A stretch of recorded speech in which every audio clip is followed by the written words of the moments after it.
Parlons du recrutement en RDC. Vous savez, le recrutement est fondamental pour pouvoir évoluer, progresser, cranter, monter et surtout développer son business en RDC. Mais c'est pareil pour toute l'Afrique. Je vous donne les 4 points nécessaires pour un bon recrutement et pour bien travailler en Afrique. C'est juste après ça.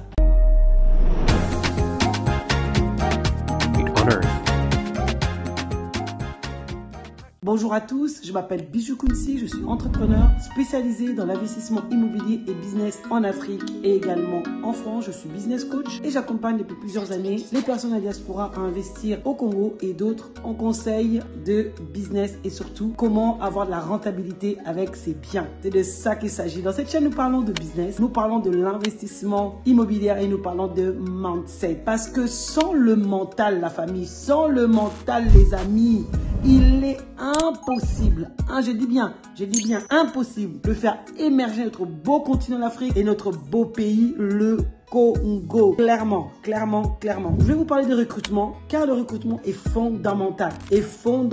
Pour bien vivre, fondamental pour pouvoir progresser dans son entreprise, surtout quand on a une grande dimension et qu'on veut donner aussi une autre dimension simplement à son entreprise. Donc j'ai été confrontée moi-même quand je voulais m'installer au Congo au recrutement. Le recrutement n'est pas la même chose qu'en Occident. En Occident, on fait ce qu'on appelle, on poste une offre, que ce soit sur différents sites, Monster, Indeed ou ailleurs, ou même le Pôle emploi. Je pense que d'autres pays occidentaux, ils ont des sites à peu près équivalents en cela. Et donc, on a des CV qui arrivent et on peut choisir des CV et ensuite, effectivement, soit déléguer cela à une agence de recrutement qui va matcher le travail et nous présenter la bonne personne.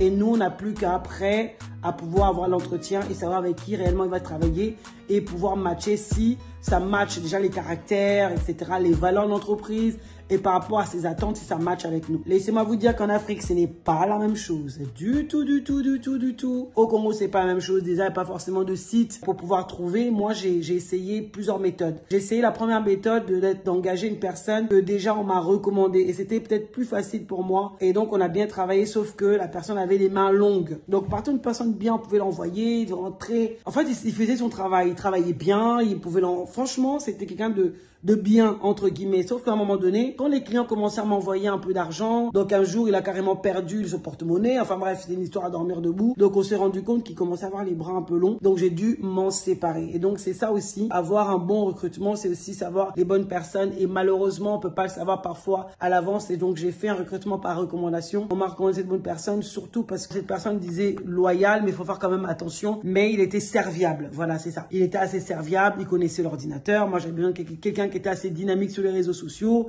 qui avait une bonne présence, etc. Et il répondait assez bien à ces critères-là. Mais malheureusement, c'est comme partout, quand on veut recruter, il faut d'abord que cette personne-là nous corresponde et la même ADN, il faut le transmettre. Donc c'est pour ça que je vais vous parler de 4 choses qu'il faut pour réellement pouvoir recruter. Et j'ai essayé aussi par les CV. J'ai eu énormément de choses parce qu'il y a des sites aussi pour pouvoir recruter en RDC, il y a des sites internet. Et donc, je suis partie déposer des sites après ça pour trouver une autre personne. J'ai trouvé 2 autres personnes, mais pour prendre le temps de les former, c'était une autre histoire. Faut prendre vraiment le temps de les former. Et franchement, c'était compliqué. Donc, j'avais pas beaucoup de temps, ce qui fait que on a commencé, c'était compliqué. Ensuite, j'ai repris par des stagiaires. Je me suis dit, je vais former des stagiaires, je vais prendre le temps avec eux. Donc, j'ai pris des CV, j'ai embauché beaucoup de CV. J'ai pris la méthodologie que nous avons en France. Vous savez, il y a des méthodes en France pour recruter. Donc, j'ai fait ces méthodes-là, etc. Même en ligne, que je voulais voir tester les personnes si du moins ils connaissaient, ils savaient ce qu'ils faisaient. Et surtout si ils connaissaient les outils bureautiques, informatiques. Parce qu'on travaille beaucoup en ligne, on travaille beaucoup dans les réseaux. Donc, voilà, avec Eza, elle a présence un peu partout. Et on a besoin de personnes qui parlent bien français, mais aussi lingala. Parce qu'on a des personnes, on sert des personnes, on vend des personnes, on conseille des personnes qui sont aux États-Unis, au Canada, en France, en Belgique. Donc, il faut une personne, pas forcément qui maîtrise anglais, mais moins lingala. Parce que partout, de ces pays-là, on parle lingala. Donc, c'est un peu dans ce sens-là. Et donc, j'ai pris mon temps vraiment à former ces stagiaires-là. Mais je peux vous dire que c'était aussi, à la suite de ça, j'ai retenu 2 personnes, donc parce que j'ai des personnes sur le terrain, donc je cherchais des personnes pour le bureau, dans le bureautique. Donc j'ai des partenaires, j'ai déjà des personnes, voilà, des techniciens, des géomètres, etc. Bon, ils sont déjà là et on travaille très bien ensemble. Mais par contre, j'avais besoin des personnes sérieuses pour le bureau. J'avais déjà une personne qui est là, comme au couteau suisse, mais j'avais besoin de 2 personnes pour vraiment s'occuper de l'administratif, etc. Donc c'est pour ça que je vais vous donner 4 points, vous qui souhaitez recruter, qui souhaitez peut-être avoir une activité en RDC ou en Afrique et qui souhaitent justement savoir comment faire pour avoir une bonne équipe, comment faire pour avoir des bonnes personnes avec qui travailler. Vous qui souhaitez mettre peut-être un business de vente dans une boutique ou ouvrir des bureaux ou autre, et simplement peut-être que vous avez des projets pour demain et vous voulez savoir comment est-ce que les choses se passent. 4 points importants qui vont vous aider dans ce sens-là. Le premier point, donc forcément, il faut savoir bien recruter. Donc allez sur des sites adéquats pour pouvoir déposer votre demande justement de candidature, et donc vous allez avoir beaucoup de personnes qui vont vous candidater, vont faire la bonne sélection selon vos critères, hein, bien évidemment. Avant ça, il faut bien savoir ce qu'on veut, qui on recherche, quel type de profil on recherche, quelles sont les compétences qu'on recherche, quelles sont les qualités qu'on recherche. Ensuite, on peut maintenant travailler sur la manière dont on voudrait le recruter. Donc, après ça, c'est aussi au feeling, c'est aussi à l'affect, c'est aussi, je vais dire, à l'énergie que la personne peut aussi tirer, on va dire l'esprit, que les personnes aussi peuvent dégager. Donc après, par rapport à ça, vous faites votre entretien, hein, selon ce que je viens de vous dire, etc. Et vous pouvez faire aussi la recommandation. Après, c'est pas plus mal parfois. Si vous connaissez une personne qui, lui, a déjà beaucoup de relationnel et une personne sérieuse, pourra vous ramener des personnes sérieuses. Il faut des personnes sérieuses qui ramènent des gens sérieux.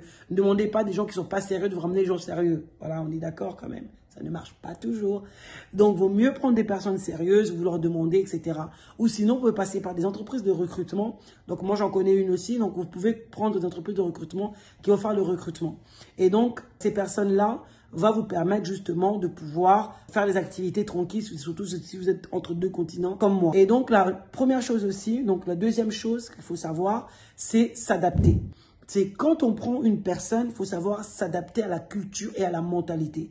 On ne peut pas ramener notre mentalité occidentale en Afrique. On ne raisonne pas pareil. Et c'est ça souvent que les personnes ne comprennent pas. Vous voyez les Chinois, les Libanais, ils parlent lingala, ils sa culture. Ils viennent, ils savent un peu comment est-ce que les gens fonctionnent pour pouvoir mieux les traiter, mieux s'adapter. Vous voyez? Donc le traitement est important, de savoir s'acculturer. Et ça, c'est vraiment quelque chose de primordial, de s'adapter à la culture, de comprendre leur fonctionnement, de savoir, parce que je vous assure, il y a tellement de problèmes de culture, il y a tellement de soucis parfois avec des personnes qui travaillent diaspora, se plaignent énormément de ne pas trouver les bonnes personnes à cause des problèmes de mentalité. Donc, si vous ne maîtrisez pas la mentalité, vous ne vous adaptez pas, dans ce cas-là, vous allez vraiment souffrir. Ça se peut que vous m'écoutez et que vous êtes en train de recruter, vous avez peut-être déjà recruté, vous avez des migraines et tout. Sachez qu'il faut s'adapter, il faut s'acculturer et puis il faut les comprendre et puis il faut les entendre pour mieux recruter. Le deuxième point, c'est de les former. Comment on peut critiquer une personne qu'on n'a pas formée? Vous savez, on n'a pas la même manière de fonctionner en Afrique qu'en Occident. En RDC, par exemple, il n'y a pas beaucoup de mise en pratique. Il y a beaucoup de têtes, mais pas beaucoup de bras. C'est-à-dire quoi? C'est-à-dire qu'il y a beaucoup de gens qui sont licenciés. Ils ont des doctorats, mais ils ont très peu pratiqué. Vous savez que la pratique, s'il n'y a pas de pratique, pratiquement, ça vaut pas forcément rien. Parce que ce qu'on a appris, au bout de 1 an, 2 ans, sans avoir réouvert les livres, on peut oublier beaucoup de choses. Et donc, il y a beaucoup de gens en RDC, ils ont des diplômes, mais qu'ils ont très peu de pratique. Donc, vous allez vous retrouver avec des personnes que vous souhaitez, des licenciés, vous souhaitez peut-être prendre des gens qui ont étudié, mais ils n'ont aucune pratique. Donc, problème sur problème. Donc, ils vont même pas être capables de pouvoir réellement faire le travail que vous lui demandez. Voyez? Donc, il faut passer le temps à former les gens, à transmettre votre ADN. C'est tellement important. Les gens ne savent pas, ils ne vous connaissent pas, ils ne savent pas ce que vous voulez et vous voulez en 2 jours qu'ils viennent et que vous les laissez, qu'ils soient autonomes. Non, en Afrique, il y a très peu de gens autonomes, très peu. Très peu de personnes sont autonomes. On est obligé de passer du temps, 3 mois à 6 mois, à les former à ce qu'on veut d'eux, à savoir ce qu'on veut leur demander, à savoir ce qu'on veut réellement leur communiquer. Qu'est-ce qu'ils doivent faire? Comment ils doivent le faire? Il faut faire une fiche de compétences et il faut faire une fiche de travail. C'est vraiment important. Il faut faire une fiche de travail. Vous voyez, qu'est-ce qu'ils doivent faire? Vous devez mettre un process en place. Comme ça, ils savent exactement, par exemple, si un client arrive, qu'est-ce qu'il doit faire. Après, qu'est-ce qu'il doit faire. Et pour finir, il doit faire quoi. Donc, chaque étape, ils doivent le maîtriser. Il faut faire des entraînements. Il faut les former. Comme ça, au moins, vous êtes sûr qu'ils savent ce que réellement vous attendez d'eux et ce que vous voulez d'eux. Ils prennent votre ADN. Et puis, c'est vraiment ce qu'il faut. La formation est tellement importante si vous voulez avoir des gens compétents. Vous voyez, même en Occident, on a des livrets d'intégration pour les personnes pour qu'on puisse être efficace. Il y a des travaux aussi où on demande énormément de formation. Donc, il faut se former tout le temps. Ça dépend de métier que vous avez. Donc, on a beaucoup d'activités. En Occident, quand on vous recrute, on passe un temps à la formation parce qu'il faut connaître les produits, il faut connaître le business, il faut connaître les gens, il faut connaître les personnes. Et donc, pour avoir des gens efficaces, il faut prendre le temps de la formation. Et c'est l'erreur que j'avais faite, c'est que je ne passais pas assez de temps à la formation. Donc, comme je n'ai pas de temps, donc j'ai préféré vraiment trouver une autre solution. Donc, c'est vraiment ça. Donc, je me suis dit, je vais prendre plutôt des freelancers. Et comme ça, au moins, je sais que c'est plus tranquille. Et j'ai des équipes terrain, j'ai des freelancers pour l'administratif. Et parfois, c'est plus simple. En tout cas, ça, c'est mon mode de fonctionnement. D'autres personnes prennent peut-être autre chose. Et donc, c'est aussi pas mal. Et donc, voilà. Mais en tout cas, si vous voulez avoir des équipes sur place, parce que je sais que la francophonie est très bureaucratique. Donc, ils aiment bien avoir des personnes dans les bureaux, tout ça. Bon, vous savez ce que j'en pense. Mais bon, ça, je me garderai peut-être de dire ça dans une autre vidéo. Mais c'est vrai que faut s'adapter à la culture. Faut former les personnes. Et deuxièmement, faut avoir de l'empathie. Vous savez, beaucoup de personnes de la diaspora arrivent en Afrique comme s'ils connaissaient tout. Ils sont un peu, à gros dos. Donc, c'est eux les boss. Donc, bon, pao. Donc, c'est un peu ça. Alors que les gens qui sont au Congo, il y en a qui veulent travailler. On est d'accord qu'il y a beaucoup de feignants quand même. Il y a des gens qui veulent arriver avec un gros salaire, ils veulent rien faire. Il y a tellement des excuses. On est d'accord. Moi, j'avais une personne en stage. Aïe, aïe, aïe. Donc, elle est en stage. Elle est en essai. Parce que je lui ai pris 2 mois en stage. Après, j'allais les embaucher. Elle est venue, je crois que même pas 2 semaines après sa présence, elle m'appelle un jeudi pour me dire, non, mercredi, non, madame, ma belle-mère est en deuil, je ne pourrai pas venir pendant 3 jours. Je serai là que lundi, donc je dois l'assister. Et un autre jour, oh non, je ne peux pas venir parce qu'il y a eu la pluie, donc c'était pas possible. Je dis, mais c'est pas possible. Nous, il n'y a pas ces histoires-là en Europe. Enfin, nous, il n'y a pas ces histoires-là.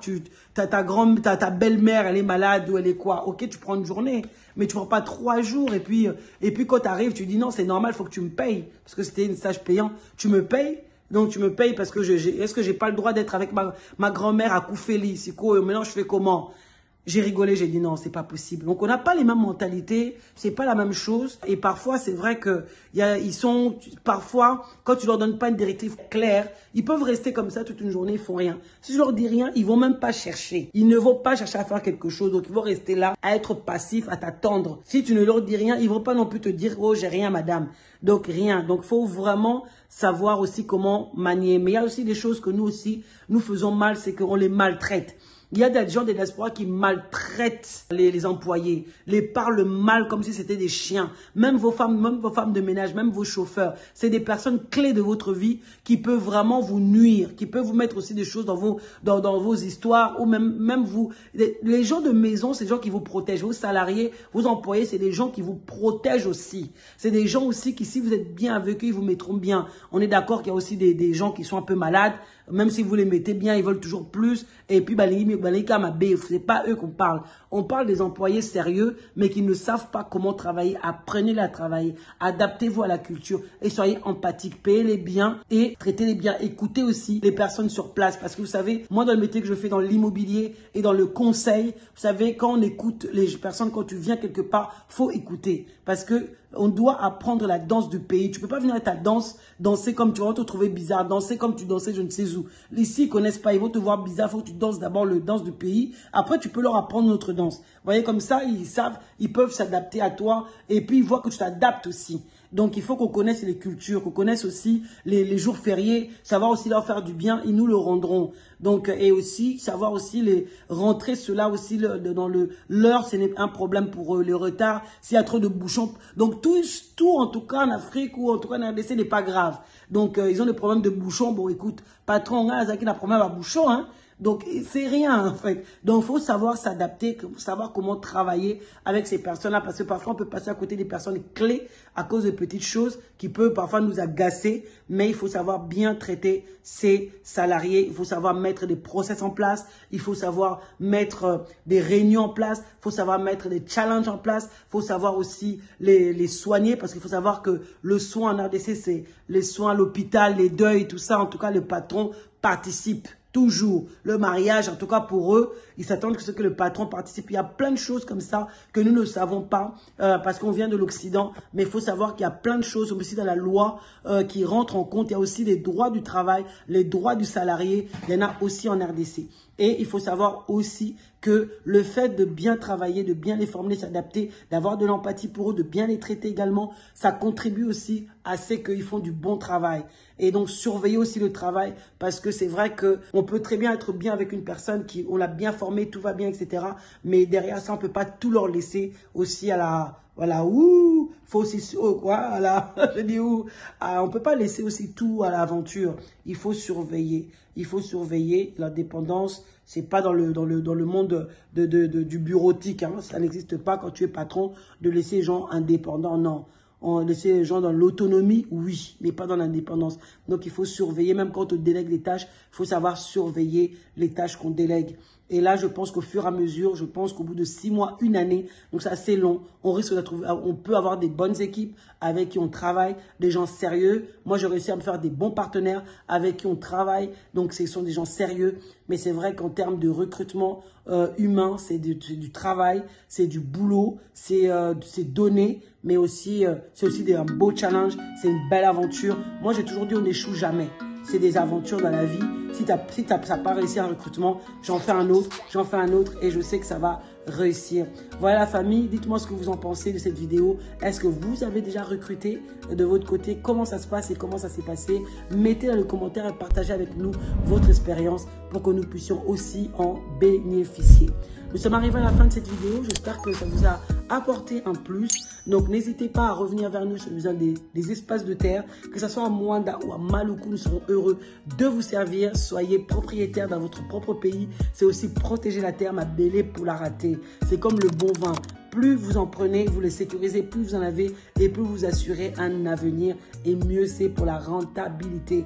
Donc, vous pouvez nous contacter pour des conseils et un moment de coaching. Nous serons heureux de vous accompagner. Je vous dis à bientôt la famille. Ciao, ciao.